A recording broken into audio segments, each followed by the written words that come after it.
l'utérus qui fait 60 grammes, le mien il fait 180 grammes. Et j'ai 5 gros fibromes dans le ventre et que je dois faire enlever.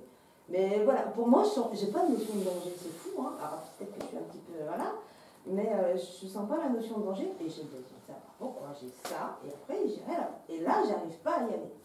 J'ai un coup de fil à passer, hein, mais j'y arrive pas. Alors, peut-être que le travail que tu dois faire, il est différent. C'est-à-dire, ok, tu as recherché dans ton truc, tu as trouvé, mais ça ne te rassure pas. Enfin, ça débloque pas, quoi. Ça t'a juste donné une petite lumière de dire, ah, ça me parle. Et du coup, oh bah ça me parle, alors, hop là, je me cache derrière. C'est un petit peu ça. Je pense réellement que le travail, à un moment donné, il est à creuser plus profondément. Mais il n'est pas à creuser toute seule, il est à creuser avec un accompagnement de ça. Pourquoi aujourd'hui, alors que tu es consciente qu'on a doublé le poids de l'utérus, hein, triplé même, excuse-moi, triplé, je ne sais pas toujours compter madame, triplé, j'avais déjà oublié ce que tu avais dit, triplé, qu'est-ce qui fait aujourd'hui que tu te retiens encore? On peut mettre, ben non, t'en sais rien. Et c'est ça qu'il faut trouver. Et c'est peut-être ça à un moment donné où il y a peut-être besoin d'un... Alors, le mot, il fait peur à tout le monde, il est pénible, il est fiandise, tout ce que tu veux, mais très souvent, c'est avec des rendez-vous de thérapie qu'on va les creuser dans l'émotionnel et savoir pourquoi, à un moment donné, ton émotionnel, il bloque. Parce que c'est pas ton corps qui bloque. Ton corps, aujourd'hui, il te dit... hein, voilà. Mais toi, t'as... Alors, tu vas te cacher encore derrière un truc.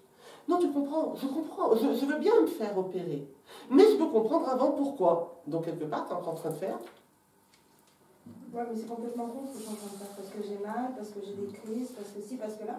Et mal, donc pourquoi l'acceptation bloque? C'est ça qu'il faut trouver. C'est pas. Tu as trouvé le truc qui te convenait à un moment donné parce qu'il a permis d'avoir une explication pour toi et enlever le côté je comprends pas tout ce qui se passe. Donc ça t'a donné un début d'explication, ça t'a rassuré, mais pas assez. C'est-à-dire, ça fait un peu comme l'effet spirituel et médecine. Ok, t'es rassuré. Mais spirituellement, même si je fais ça, je ne vais pas arriver à les retirer les uns après les autres. Tu vois? Au niveau de la médecine, on va les retirer. Et tu as raison sur une chose, tu as mal, il y a des dégâts qui sont collatéraux avec des fibromes. Ce serait bien à un moment donné, tu es encore jeune, d'arrêter tout ça, d'arrêter de l'enlever et de ne pas te cacher derrière un « il me manque encore quelque chose ». Parce que si tu ne le trouves pas, ce quelque chose... Même si je me dis derrière, il y a peut-être suspicion de patati, patati, patata. Mais parce que, je te le dis depuis tout à l'heure, je pense réellement que tu devrais te faire accompagner. Dans 2-3 rendez-vous peut-être de thérapie, pas 10 ans de thérapie, pas sur le canapé, raconte-moi ta petite enfance. Elle est gentille ta petite enfance, mais il y a peut-être autre chose à voir aussi que ta petite enfance. C'est juste comprendre qu'est-ce qui bloque chez toi pour débloquer. Et quand tu auras débloqué l'envie ou le non-envie d'aller te faire opérer, je pense que tu débloqueras d'autres choses derrière. Je crois avoir une autre... On est bien d'accord? Je crois que je me suis virée ce machin moi-même toute seule comme une grande. Et je me revois avoir prononcé une phrase il y a... pas 20 ans, mais pas loin de 20 ans, où des fois ça me sonne dans la tête et je me dis, ça se trouve, c'est moi qui me suis envoyé ce machin-là. Alors, les fibromes, ils ont lieu d'être. Encore une fois, parce que ça fait partie de ton épreuve aujourd'hui. Et ton épreuve, justement, elle est peut-être aussi de dépasser l'inconscience de « je cherche d'abord à savoir avant de faire un acte dessus ». Tu vois? Et puis le pardon aussi de cette phrase dont tu parles. Se pardonner soi-même aussi, à un moment donné, de s'être dirigé tout seul dans quelque chose qui ne résonne pas aujourd'hui. Tu sais, on dit souvent « apprenez le pardon ». Le pardon à qui? À l'autre. Mais avant de pardonner à l'autre, déjà apprendre à pardonner à toi-même.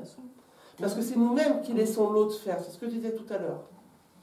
À partir du moment, toi, dans ton corps, où tu te balances une phrase, c'est ce que je disais, hein, commence à dire que tu as mal aux dents maintenant. Ce soir, tu m'appelles en me disant « andouille, je l'ai fait, j'ai mal ». Voilà, tu vois, tu vas créer quelque chose. Mais tu ne peux pas créer, à ce point-là, tes fibromes. C'est certainement qu'il y a un terrain qui est avantageux pour... Ce qu'il faut comprendre, c'est qu'est-ce qui t'empêche de faire l'acte. C'est pas pourquoi ils sont là. C'est qu'est-ce qui t'empêche d'aller te faire opérer. Elle est là, la compréhension. Pas sur pourquoi j'ai ça, pourquoi il y en a 5, pourquoi ils sont gros, pourquoi ça triplait le poids du l'utérus. Ça, tourne les questions, tu vas faire ça. Et tu vas faire ça 1 an, 2 ans, 3 ans. Hein? Le problème, il est ailleurs. C'est accepte d'abord de les faire enlever, de comprendre pourquoi tu ne veux pas aujourd'hui accepter que tu te caches, entre guillemets, c'est gentil, que tu te caches derrière des excuses, des solutions, des possibilités. Mets-toi à nu. C'est juste ça. Mets-toi à nu. Ton travail aujourd'hui, il est de comprendre pourquoi tu refuses d'accepter. Il est où ton refus d'accepter? Et il ne s'arrête pas à la peur de se faire opérer, parce que chez toi, ça ne joue pas. Il y a autre chose. Par contre, ce qui est intéressant, c'est que du coup, dans des familles comme ça, où il y a des maladies qui se répètent, ça voudrait dire quelque part que chaque âme a choisi ce même but, cette même épreuve. Quelque part. C'est-à-dire que peut-être qu'il y en a une qui s'est dit dans les années 1800, bon les filles, vous allez toutes arriver à des années différentes, mais si on a prévu tout ensemble de se traverser le cancer du sein, je vais d'abord me taper moi le premier génétique par exemple, comme ça je suis sûr que je vous le transmets. Je simplifie, hein. Je banalise, on est bien d'accord. Mais si je vous le transmets, et puis alors je ne vais pas le transmettre à tout le monde parce qu'il va falloir comprendre pourquoi celle du milieu elle ne l'a pas. Parce que vous allez chercher là maintenant pourquoi elle ne l'a pas. Ou pourquoi vous l'avez. Donc très souvent, il peut y avoir une descendance comme ça. C'est-à-dire que, encore une fois, dans un rendez-vous de la vie, eh ben, je te sers à recevoir, tu serviras à recevoir, tu serviras à recevoir, et ainsi de suite. Pour arriver à faire notre but. Moi, j'ai ma grand-mère qui avait fait un cancer du sein, 74 ans, elle s'est fait enlever le sein. Elle a vécu jusqu'à 94 ans, mais ce n'était pas du tout génétique. Et pourquoi depuis que je suis gamine? Parce que mes parents sont décédés à 50 ans.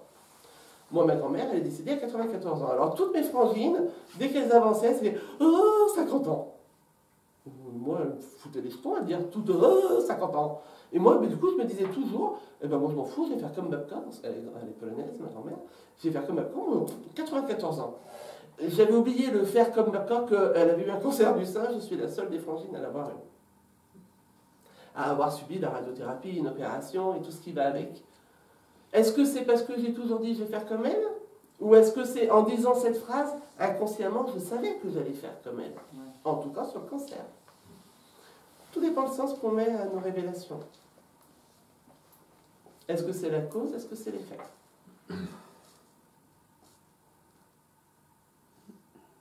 D'autres questions?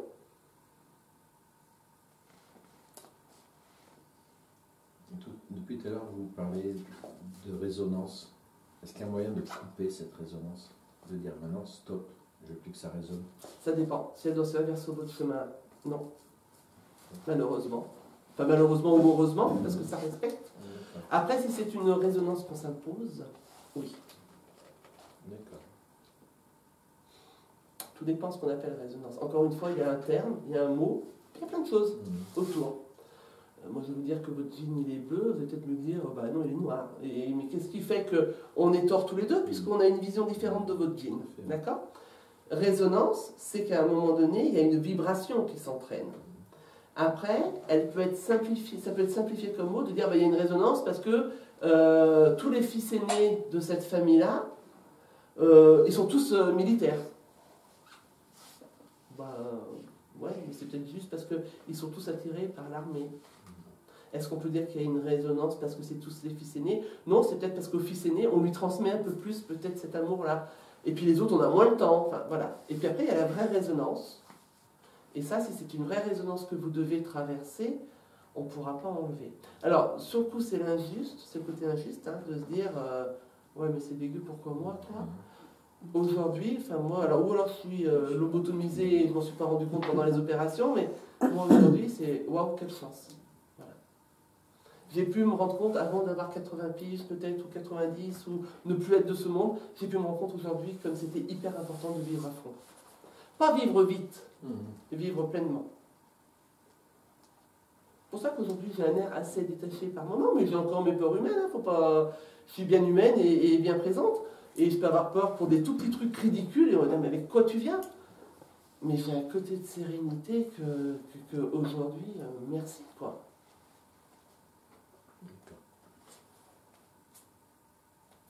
Il faut vraiment souvent enlever le côté injuste, il faut vraiment souvent sortir du lot un petit peu de la reconnaissance, de la victimisation, de tout ça, parce que on s'en sert à toutes les sauces, j'ai été la première à le faire.